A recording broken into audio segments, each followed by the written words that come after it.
اللہ کے راستے میں نکلنے کا اصل میں اس محنت کے کرنے کے لیے وہ جذبہ، وہ طریقہ چاہیے جو محمد صلی اللہ علیہ وسلم اور آپ کے صحابہ کا طریقہ تھا۔ داعی وہ ہوتا ہے جو اس طریقے اور اس جذبے کا اپنے آپ کو پابند کر کے چلاوے۔ اس لیے اللہ کے راستے میں نکلنے کے فضائل خوب بیان کرو، خوب بیان کرو۔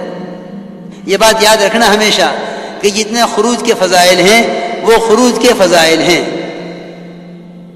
اصل میں جتنے بھی خروج کے فضائل تھے امت نے انہیں قتال کے فضائل سمجھ کر چھوڑ دیا ہے۔ یہ بہت بڑی بیوقوفی کی ہے۔ امت کے اندر جو ٹھہراؤ آیا ہے، جو جمود آیا ہے، اللہ کے راستے پھرنے کا جو جذبہ ختم ہوا ہے، وہ صرف اس لیے کہ یوں سمجھتے ہیں کہ یہ ساری آیتیں روایتیں قتال کے لیے ہیں، حالانکہ قتال انتہائی جہاد ہے۔ اللہ کے راستے میں نکلنا تو بذات خود مطلوب ہے، اللہ کے راستے میں نکلنا تو بذات خود مطلوب ہے۔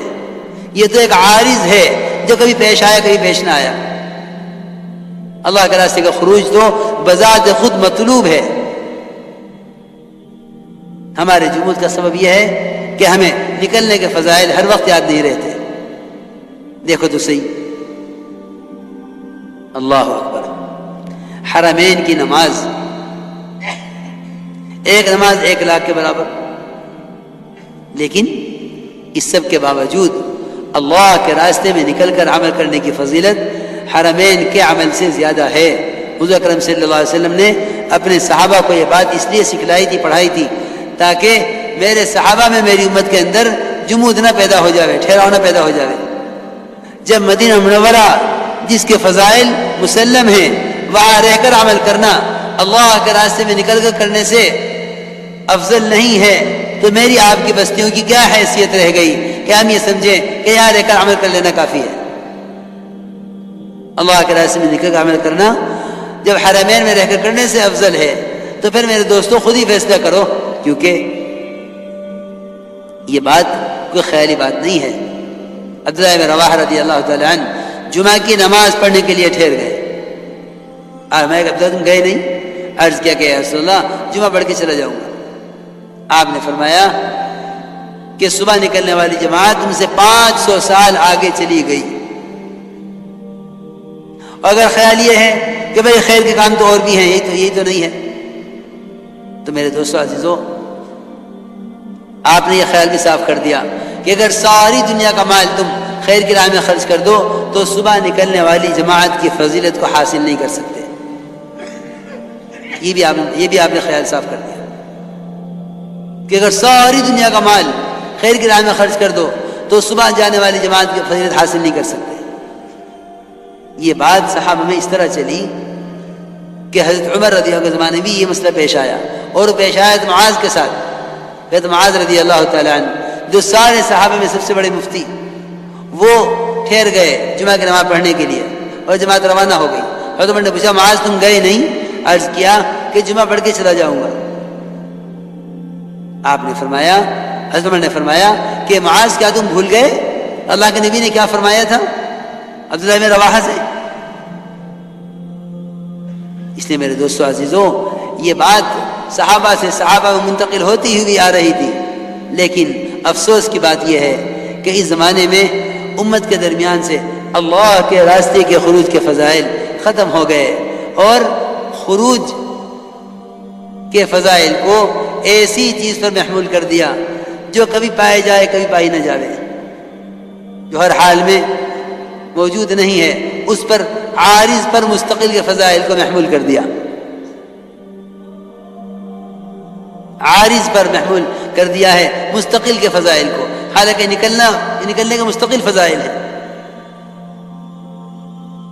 اس لیے میرے دوستو عزیزو، خوب فضائل ایسا نقد نکلنے کا مزاج بنایا کہ رات کی جماعت بن گئی۔ صحابہ نے عرض کیا کہ یا رسول اللہ ابھی جاویں صبح کو چلے جاویں؟ آپ نے فرمایا کیا تم جنت کے باغوں میں رات گزارنا نہیں چاہتے؟ میاں جی محراب صاحب ہمیں سنانے لگے رحمۃ اللہ علیہ کہ جماعت بن کے بیٹھی ہوئی تھی، حضرت تشریف لائے اندر سے کہ تم گئے نہیں؟ حضرت نے فرمایا، ساتھی نے کہا حضرت تو رات ہو گئی صبح نکل جائیں گے۔ حضرت نے فرمایا کیوں جنت کے باغوں میں رات نہیں گزارنا چاہتے؟ پھر صحابہ کی بات نقل کر کے فرمایا کہ جو اللہ کے راستے میں ہے وہ جنت کے باغوں میں ہے، جو اللہ کے راستے میں ہے وہ جنت کے باغوں میں ہے۔ ہمیں اس کا اتنا استحضار دھیان رکھنا پڑے گا۔ یہ تو بھائی دوستو کیا بتاؤں، یہ جو کہتے ہیں نا جی 3 دن نہیں لگ رہے، چلا نہیں لگ رہا، سب اس لیے ہے کہ ابھی تک ہمارا جذبہ صحابہ والا جذبہ نہیں ہے۔ ورنہ دوستو عزیزو، اللہ کے راستے میں نکلنے میں، اللہ کے راستے کے خروج میں کمی کا آنا، جب تک امت اس کو جرم نہیں سمجھے گی اس وقت تک نقل و حرکت کا حق ادا نہیں ہوگا۔ آپ کیوں نہیں یاد کرتے کعب بن مالک کے واقعے کو؟ سارے غزوات میں شریک ہوئے، صرف غزوہ تبوک میں نہیں گئے، صرف تبوک میں نہیں گئے۔ ہر سال نکلتے ہیں، اگر اس سال نہیں نکلتے کون سی بڑی بات ہو گئی؟ ہمارے دل کے اندر کا یہ وجدان ہونا چاہیے، اللہ کے راستے کے نقل و حرکت میں کمی آنا اللہ کے تعلق میں کمی پیدا کرے گا۔ ایک اشتہ چھوٹ جانا اگلی نماز پر اثر ڈالے گا، تعلیم حلقوں میں نہ بیٹھنا احتساب میں کمی کرے گا، اس کا ہمیں یقین ہو۔ اعمال دعوت چھوٹ جانے سے اس طرح ایمان اور اعمال میں ضعف محسوس ہو، اس طرح ایک وقت کھانا نہ کھانے سے جسمانی ضعف محسوس ہوتا ہے۔ یہ اس کام سے مناسبت کا تقاضا ہے۔ اس لیے کعب بن مالک کے واقعے کو اتنا لمبا کیا، 50 راتیں گزر گئی، آپ سلام کلام نہیں کر رہے۔ حضرت فرماتے تھے اس واقعے کا مقصد قیامت تک امت کو اللہ کے راستے کی نقل و حرکت کی اہمیت بتانا تھا کہ اللہ کے راستے خروج کی کیا اہمیت ہے۔ اس لیے میرے دوستو عزیزو، جتنے بھی فضائل ہیں وہ نفس خروج کے فضائل ہیں کہ اللہ کے راستے کی نقل اور پھر اس پر فضائل خوب بیان کرو کہ کیونکہ پیدل جماعتوں سے بڑھ کر تو اللہ کے غصے کو ٹھنڈا کرنے والا کوئی عمل نہیں ہے۔ 2 عمل ہیں حدیثوں میں جو ملتے ہیں اللہ کے غصے کو ٹھنڈا کرنے والے، ایک پیدل جماعتوں کی نقل و حرکت اور ایک مساجد کا اعمال سے آباد رکھنا۔ کہ حدیث میں آتا ہے کہ جو عذاب اللہ کے یہاں سے آنا مقدر ہو چکا ہوتا ہے وہ مسجد کے آباد کرنے والے کی وجہ سے ٹال دیا جاتا ہے، اور اللہ کے راستے کا پیدل چلنا جہنم کی آگ کو حرام کر دیتا ہے، جو اللہ کے غصے کا سب سے بڑا موقع ہے۔ تو جو اللہ کے غصے کے مظاہر دنیا میں ہیں فسادات اور حالات کی شکل میں، کیا پیدل نقل و حرکت سے اللہ کا غصہ ٹھنڈا نہیں ہوگا؟